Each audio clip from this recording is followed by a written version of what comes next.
Kaore e tika ana ngā taumata ako kua whakaritea mo te reo Māori I ngā kura tuarua o te motu.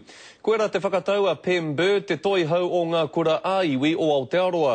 Hea iki e rā kura me āta aro matawai ngā taumata ako nei e te mana tohu mātauranga o Aotearoa. Kei a Heta Gardner ngā whakamārama.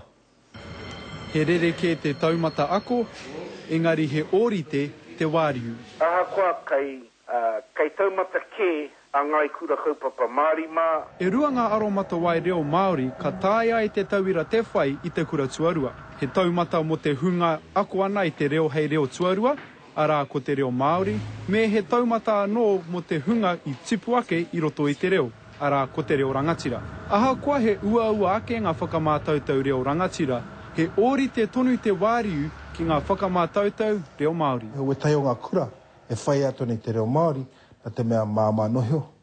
Ori te ana ngā whewhinga, he atake me whai atu te reo rangatira. E hara tēnei te wā tuatahi kua hiahiatia kia whakaniko tia te raupapa mō ngā whakamātautau Māori. Ka tahe anō ka whewhi he karahipi mo te reo rangatira. I mua no atu ko tahi no te karahipi, ko te reo Māori.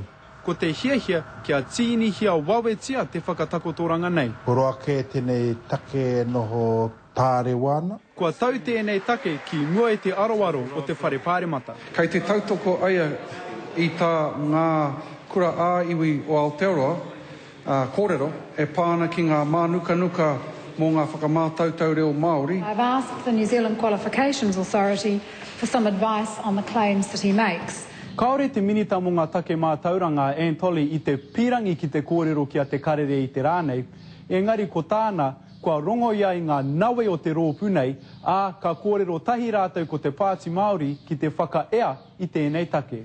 Kaore hoki te mana tohu mātauranga o Aotearoa I pirangi ki te kōrero kia te karere e pāna ki tēnei take. Heta Gardner, te karere.